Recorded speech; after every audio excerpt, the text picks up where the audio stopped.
जगत में प्रत्येक व्यक्ति को किसी ना किसी प्रकार की निर्बलता अवश्य होती।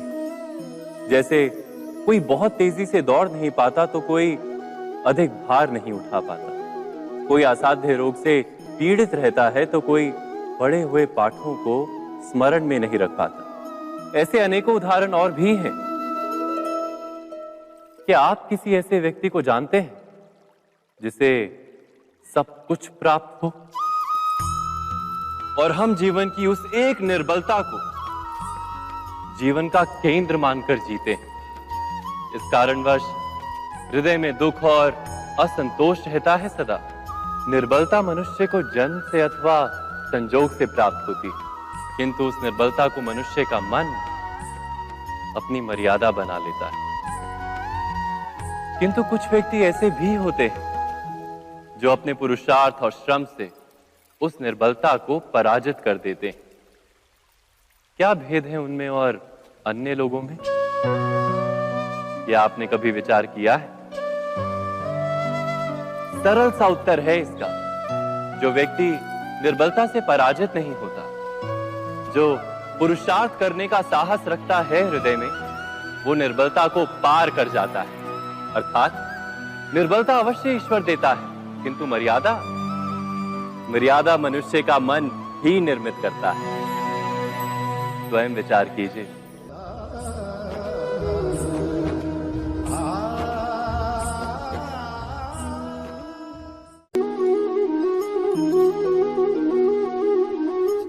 भविष्य का दूसरा नाम है संघर्ष। हृदय में आज इच्छा होती है और यदि पूर्ण नहीं हो पाती तो हृदय भविष्य की योजना बनाता है। भविष्य में इच्छा पूर्ण होगी ऐसी कल्पना करता रहता है, किंतु जीवन ना तो भविष्य में है ना अतीत में। जीवन तो इस क्षण का नाम, अर्थात इस क्षण का अनुभव ही जीवन का अनुभव।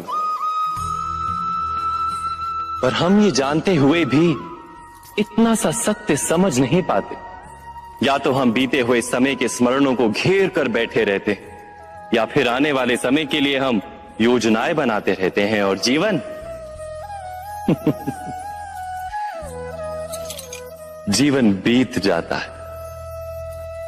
एक सत्य यदि हम हृदय में उतार लें कि ना हम भविष्य देख सकते हैं, ना ही भविष्य निर्मित कर सकते हैं, हम तो केवल धैर्य और साहस के साथ भविष्य को आलिंगन दे सकते हैं, स्वागत कर सकते हैं भविष्य का। तो क्या जीवन का हर पल जीवन से नहीं भर जाएगा? स्वयं विचार कीजिए।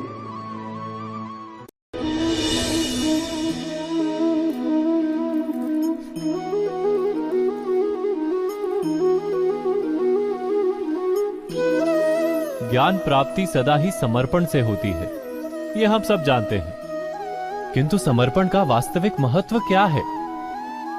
क्या हमने कभी विचार किया? मनुष्य का मन सदा ही ज्ञान प्राप्ति में विभिन्न बाधाओं को उत्पन्न करता है। कभी किसी अन्य विद्यार्थी से ईर्ष्या हो जाती है, कभी पढ़ाए हुए पाठों पर संदेह जन्मता है और कभी गुरु द्वारा दिया गया दंड मन को अहंकार से भर देता है। नहीं, क्या ऐसा नहीं होता? न जाने कैसे कैसे विचार मन को भटकाते हैं और मन की इसी अयोग्य स्थिति के कारण हम ज्ञान प्राप्त नहीं कर पाते। मन की योग्य स्थिति केवल समर्पण से निर्मित होती है। समर्पण मनुष्य के अहंकार का नाश करता है, ईर्ष्या, महत्वाकांक्षा आदि भावनाओं को दूर कर हृदय को शांत करता है और मन को एकाग्र करता है। वास्तव में ईश्वर की सृष्टि में ना ज्ञान की मर्यादा है ना ज्ञानियों की। गुरु दत्तात्रेय ने तो गाय और श्वान से भी ज्ञान प्राप्त कर लिया था। अर्थात विषय ब्रह्म ज्ञान का हो या जीवन के ज्ञान का या गुरुकुल में प्राप्त होने वाले ज्ञान का, उसकी प्राप्ति के लिए गुरु से अधिक महत्व है उस गुरु के प्रति हमारा समर्पण। क्या ये सत्य नहीं?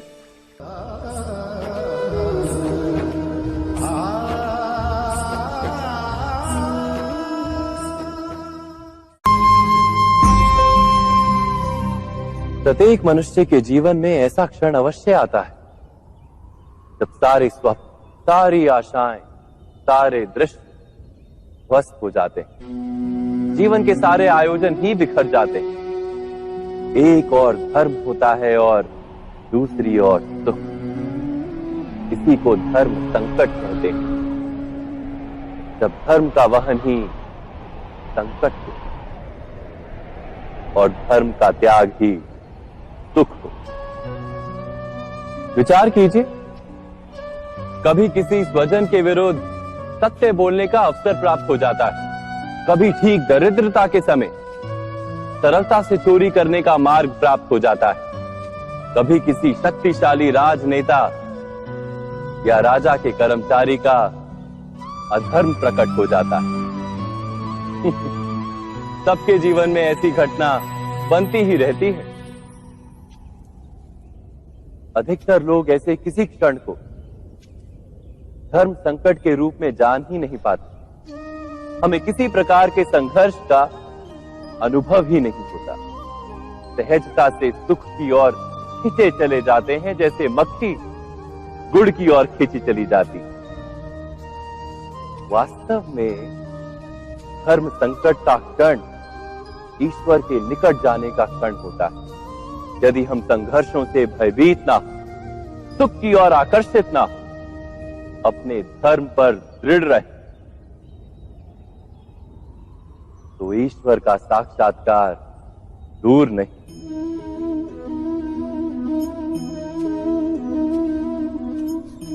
पवन से युद्ध करने वाला पत्ता यदि पेड़ से गिरता है तो भी आकाश की ओर उठता है। पवन से झुकने वाली घास वहीं भूमि पर रह जाती। अर्थात धर्म संकट से यदि हम संकट को ही टाल दें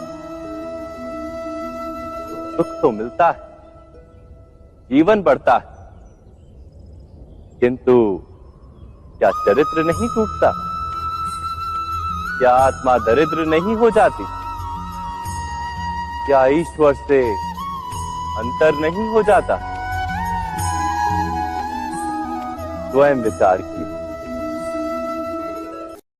दो व्यक्ति जब निकट आते हैं तो एक दूसरे के लिए सीमाएं और मर्यादाएं निर्मित करने का प्रयत्न अवश्य करते हैं। हम यदि सारे संबंधों पर विचार करें तो देखेंगे कि इन सारे संबंधों का आधार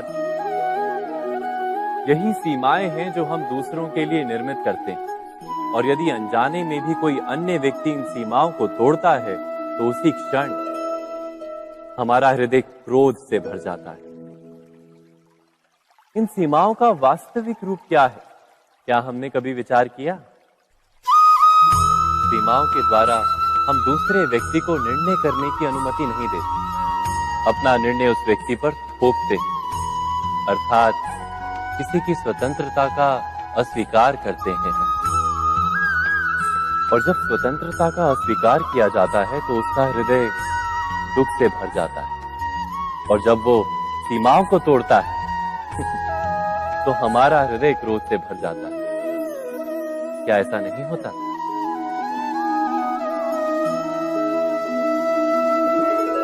पर यदि एक दूसरे की स्वतंत्रता का सम्मान किया जाए तो किसी मर्यादाओं या सीमाओं की आवश्यकता ही नहीं होती। अर्थात जिस प्रकार स्वीकार किसी संबंध का देह है, क्या वैसे ही स्वतंत्रता किसी संबंध की आत्मा नहीं? स्वयं विचार कीजिए।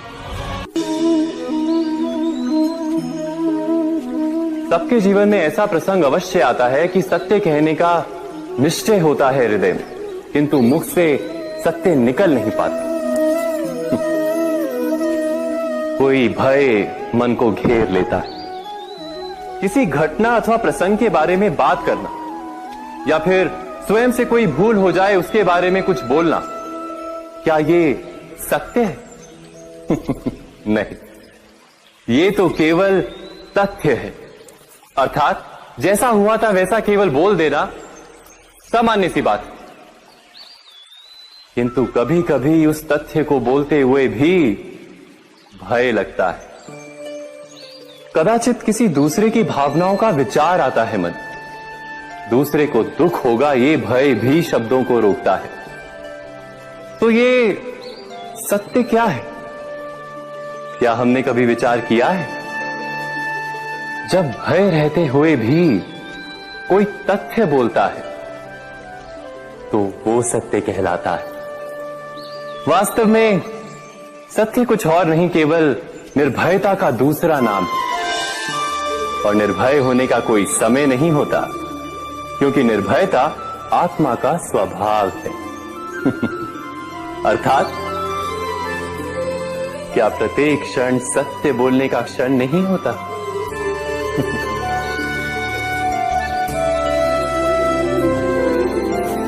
स्वयं विचार कीजिए।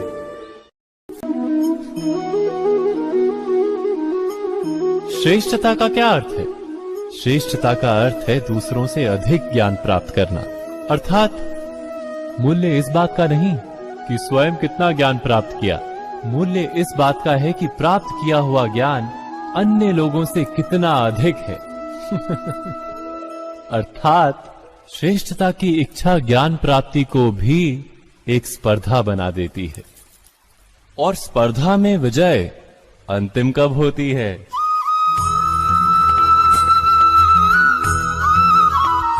कुछ समय के लिए तो श्रेष्ठ बना जा सकता है, किंतु सदा के लिए कोई श्रेष्ठ नहीं रह पाता। फिर वही असंतोष, पीड़ा और संघर्ष जन्म लेता है। किंतु श्रेष्ठ बनने के बदले यदि उत्तम बनने का प्रयत्न करें तो क्या होगा? उत्तम का अर्थ है कि जितना प्राप्त करने योग्य है वो सब प्राप्त करना, किसी से अधिक पाने की इच्छा से नहीं, मात्र आत्मा की तृप्ति हेतु कुछ प्राप्त करना। उत्तम के मार्ग पर किसी अन्य से स्पर्धा नहीं होती, स्वयं अपने आप से स्पर्धा होती है। अर्थात उत्तम बनने का प्रयत्न करने वाले को देर अबेर सारा ज्ञान प्राप्त हो जाता है। बिना प्रयत्न के ही वो श्रेष्ठ बन जाता है। किंतु जो श्रेष्ठ बनने का प्रयत्न करता है वो श्रेष्ठ बने या ना बने, उत्तम कभी नहीं बन पाता।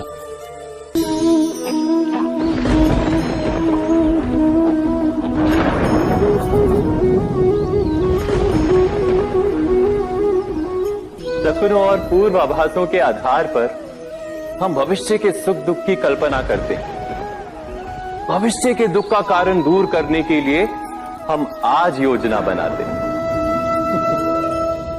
किंतु कल के संकट को आज निर्मूल करने से हमें लाभ मिलता है या हानि पहुंचती है? ये प्रश्न हम कभी नहीं करते। सत्य तो ये है कि संकट और उसका निवारण साथ जन से, व्यक्ति के लिए भी और सृष्टि के लिए भी। नहीं, आप अपने भूतकाल का स्मरण कीजिए, इतिहास को देखिए। आप तुरंत ही ये जान पाएंगे कि जब जब संकट आता है तब तब उसका निवारण करने वाली शक्ति भी जन्म लेती है। यही तो जगत का चलन है।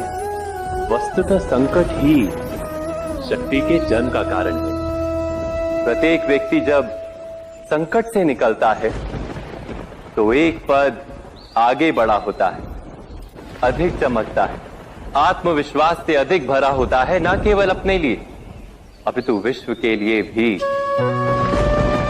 क्या ये सत्य नहीं? वास्तव में संकट का जन्म है एक अवसर का जन्म, अपने आप को बदलने का अवसर, अपने विचारों को ऊंचाई पर करने का अवसर, अपनी आत्मा को बलवान और ज्ञान मंडित बनाने का अवसर। जो ये कर पाता है उसे कोई संकट नहीं होता, किंतु जो ये नहीं कर पाता वो तो स्वयं एक संकट है विश्व के लिए। विचार कीजिए।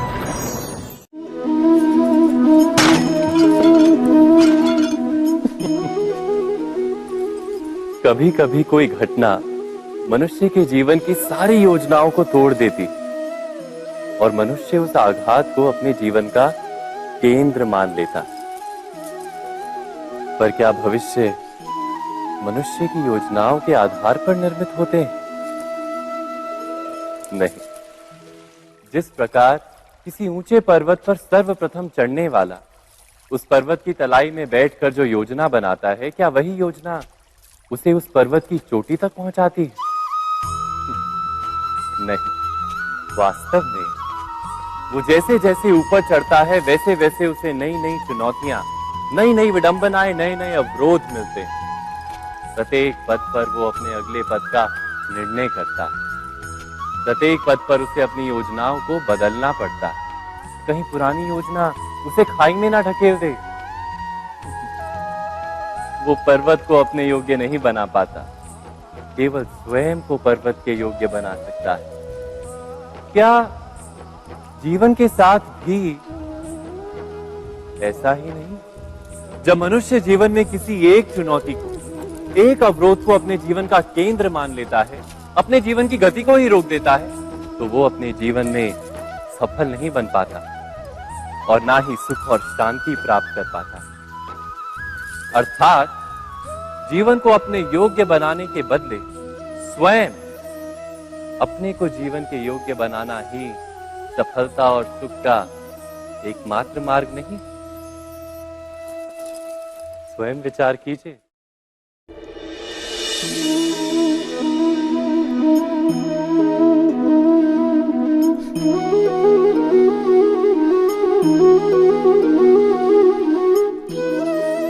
जीवन का हर क्षण निर्णय का क्षण होता है। प्रत्येक पद पर दूसरे पद के विषय में कोई निर्णय करना ही पड़ता है और निर्णय अपना प्रभाव छोड़ जाता है। आज किए गए निर्णय भविष्य में सुख अथवा दुख निर्मित करते हैं, ना केवल अपने लिए, अपने परिवार के लिए भी, आने वाली पीढ़ियों के लिए भी। जब कोई दुविधा सामने आती है तो मन व्याकुल हो जाता है, अनिश्चय से भर जाता है। निर्णय का वो क्षण युद्ध बन जाता है और मन बन जाता है युद्ध भूमि। अधिकतर निर्णय हम दुविधा का उपाय करने के लिए नहीं, केवल मन को शांत करने के लिए लेते हैं। पर क्या कोई दौड़ते हुए भोजन कर सकता है? नहीं। तो क्या युद्ध से जूझता हुआ मन कोई योग्य निर्णय ले पाएगा? वास्तव में शांत मन से जब कोई निर्णय करता है तो अपने लिए सुखद भविष्य बनाता है, किंतु अपने मन को शांत करने के लिए जब कोई निर्णय करता है तो वो व्यक्ति भविष्य में अपने लिए कांटों भरा वृक्ष लगाता है। स्वयं विचार कीजिएगा।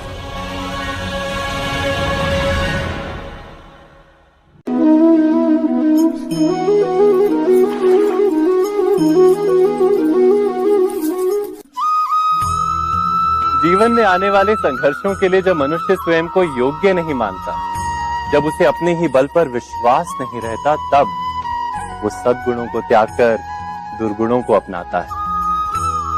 वस्तुतः मनुष्य के जीवन में दुर्जनता जन्म ही तब लेती है जब उसके अंतर में आत्मविश्वास नहीं होता।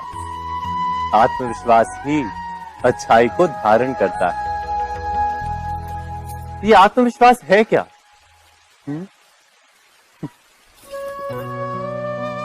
जब मनुष्य ये मानता है कि जीवन का संघर्ष उसे दुर्बल बनाता है, तो उसे अपने ऊपर विश्वास नहीं रहता।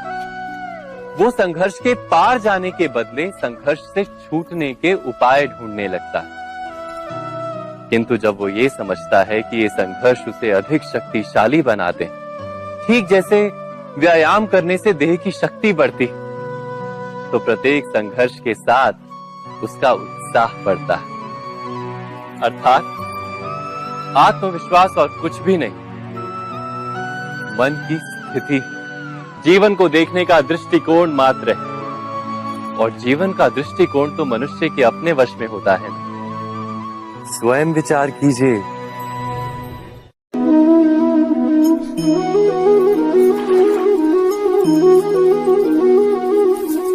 पिता सदा ही अपने संतान के सुख की कामना करते, उनके भविष्य की चिंता करते रहते। इसी कारणवश सदा ही अपने संतानों के भविष्य का मार्ग स्वयं निश्चित करने का प्रयत्न करते रहते। जिस मार्ग पर पिता स्वयं चला है, जिस मार्ग के कंकर पत्थर को स्वयं देखा है, मार्ग की छाया, मार्ग की धूप को स्वयं जाना है, उसी मार्ग पर उसका पुत्र भी चले, यही इच्छा रहती है हर पिता की। निस्संदेह उत्तम भावना है ये, किंतु 3 प्रश्नों के ऊपर विचार करना हम भूल ही जाते। कौन से प्रश्न? प्रथम प्रश्न, क्या समय के साथ प्रत्येक मार्ग बदल नहीं जाते? क्या समय सदा ही नई चुनौतियों को लेकर नहीं आता? तो फिर बीते हुए समय के अनुभव नई पीढ़ी को किस प्रकार लाभ दे सकते हैं? दूसरा प्रश्न, क्या प्रत्येक संतान अपने माता पिता की छवि होता है? हाँ, संतानों को संस्कार तो अवश्य माता पिता देते हैं, किंतु भीतर की क्षमता तो ईश्वर देते हैं। तो जिस मार्ग पर पिता को सफलता मिली है, विश्वास है कि उसी मार्ग पर उसकी संतानों को भी सफलता और सुख प्राप्त होगा। तीसरा प्रश्न, क्या जीवन के संघर्ष और चुनौतियां लाभकारी नहीं होती? क्या प्रत्येक नया प्रश्न एक नए उत्तर का द्वार नहीं खोलता? तो फिर संतानों को नए नए प्रश्नों, संघर्षों और चुनौतियों से दूर रखना, ये उनके लिए लाभ करना कहलाएगा या हानि पहुंचाना? अर्थात जिस प्रकार संतान के भविष्य का निर्माण करने के बदले उसके चरित्र का निर्माण करना श्रेष्ठ है, वैसे संतानों के जीवन का मार्ग निश्चित करने के बदले उन्हें नए संघर्षों के साथ जूझने के लिए मनोबल व ज्ञान देना अधिक लाभदायक नहीं होगा? स्वयं विचार कीजिए।